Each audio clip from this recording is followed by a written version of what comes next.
यतलोचनाय नामावशेषित महाबलिवैभवाय नानाचराचर विधायक जन्मदेश नाभीपुटाय पुरुषाय नमः परस्मै वसुदेवसुतं देवं कंसचाणूरमर्दनं देवकी परमानन्दं कृष्णं वंदे जगद्गुरुं। रुक्मिणी समेతుడైనటువంటి పాండురంగ స్వామి భావానందపురం మరుకూకు శ్రీ పాండురంగ ఆశ్రమంలో 95వ ఆషాఢి మహోత్సవాలు దేదీప్యమానంగా ప్రారంభమయ్యాయి.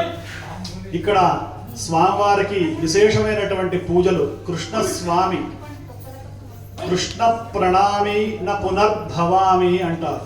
కృష్ణుడి పాదాలకు ఒక్కసారి మొక్కితే వాడు మళ్ళా ఇంకా జన్మ పొందడు, అదే చివరి జన్మ. కృష్ణ ప్రణామి న పునర్భవామి.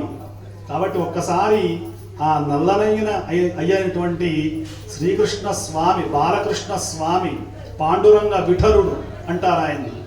అటువంటి అనేకమైనటువంటి సహస్ర నామధేయాలు కలిగినటువంటి స్వామిని శ్రీ శ్రీ శ్రీ యతివర భావానంద భారతీ స్వామి వారు గత 100 సంవత్సరాల క్రితం ఇక్కడ ఈ సిద్ధిపేటకు సమీపంలో అత్యద్భుతంగా పాండురంగ ఆశ్రమాన్ని భావానందపురంలో ఈ మరుకూకు అనేటువంటి ఈ ప్రదేశంలో సుందరమైనటువంటి సువిశాలమైనటువంటి దివ్యమైనటువంటి భవ్యమైనటువంటి ప్రాంగణం శ్రీ పాండురంగ ఆశ్రమం. ఇక్కడికి అడుగు పెడితే చాలు కృష్ణుడి యొక్క అనుగ్రహం ఖచ్చితంగా కలుగుతుంది. ప్రతి సంవత్సరం ఆషాఢ మాసంలో ఆషాఢి ఉత్సవాలని చెప్పి కృష్ణస్వామి యొక్క ప్రీతి కొరకు భావానంద భారతీ స్వామి వారు మొదలుపెట్టి ఇప్పటికి 95 వత్సరాలు గడిచినాయి. కాబట్టి ఈ 95వ వత్సరం ప్రస్తుతం మనం చేస్తూ ఉన్నాం ఈ ఆషాఢ మాసంలో. ఇంకొక 4 ఏళ్లలో 100 సంవత్సరాలు కూడా పూర్తయ్యేటువంటి శుభ తరుణాన్ని సమీపిస్తున్నాం. నేను కోరేది ఒక్కటే, భాగ్యనగరంలో కానివ్వండి, మన తెలంగాణలో కానివ్వండి, ఆంధ్రప్రదేశ్లో కానివ్వండి, ఏ రాష్ట్రాల నుంచి అయినా సరే భక్తిగా ఇక్కడికి రాండి. ఇక్కడ ఒకటే నినాదం, నాదం సాదం.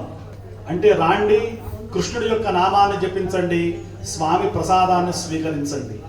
ఇక్కడ రేపు తొలి ఏకాదశికి, ఆషాఢ శుద్ధ ఏకాదశికి అనేకమైనటువంటి ధార్మిక సాంస్కృతిక కార్యక్రమాలతో పాటు ద్వాదశి నాడు స్వామివారికి విశేషంగా ఇక్కడ మొత్తం కూడా మహానైవేద్యాన్ని భక్ష్య భోజ్య చోష్య లేహ్య పానీయ సహితమైనటువంటి షడ్రసోపేతమైనటువంటి నైవేద్యాన్ని రుక్మిణి పాండురంగ స్వామికి అప్పాల వంశస్థులు అప్పటి నుండి ఇప్పటి వరకు, అలాగే పెద్దలు మా మధునూరి వెంకట్రామ శర్మ గారు, ఇంకా ఎంతో మంది ఇక్కడ ప్రత్యక్షంగా పరోక్షంగా సహకరిస్తున్నటువంటి అనేక మంది దాతలు, సేవకులు, స్వయం సేవకులు అందరూ కూడా ఈ కార్యక్రమంలో పాల్గొంటారు.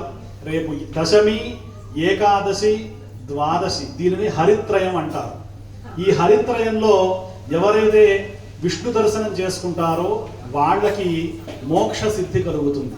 కాబట్టి మన పాండురంగ ఆశ్రమానికి మీ అందరికీ కూడా సాదర స్వాగతాన్ని తెలియజేస్తూ రాండి, కృష్ణ నామాన్ని జపించండి, స్వామి యొక్క మహాప్రసాదాన్ని స్వీకరించండి. ఇక్కడ జరిగినంత అన్నదానం ఎక్కడ జరగదండి. మహాద్భుతంగా కొన్ని వేల మందికి, లక్షల మందికి ఇక్కడ స్వామి ప్రసాదాన్ని వితరణ చేస్తూ ఉంటారు. ఆ చేసేటువంటి గాడి పొయ్యిలు, ప్రాచీనమైనటువంటి పద్ధతి అదంతా కూడా ఇప్పటికీ కొనసాగిస్తూ ఉన్నారు. ఇక్కడ ఒక్క మెతుకు ప్రసాదం తిన్నా కూడా మోక్షం అని చెప్పి వచ్చేటువంటి వాళ్ళు ఎంతో మంది, కొన్ని వేల మంది ఉన్నారు. ఎందుకంటే స్వామి అనుగ్రహ దృష్టి పడ్డ ప్రసాదం ఒక్క మెతుకు కాదు, అర మెతుకు దొరికినా అది అంతకు మించినటువంటి కైవల్య ప్రాప్తి ఇంకొకటి లేదు.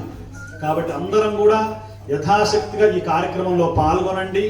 ఎవరో ఏదో ఇవ్వాలి, ఏదో చేయాలని కాదు, అందరూ దర్శనం చేసుకోండి, మహాప్రసాదం తీసుకోండి. ఇవ్వగలిగిన వాళ్ళు, పెట్టగలిగిన వాళ్ళు పెట్టండి, చెయ్యండి, చేయూతనివ్వండి. కృష్ణుడి యొక్క, పాండురంగ స్వామి యొక్క దివ్య కృపకు పాత్రులు కండి. స్వస్తి ప్రజాపతి.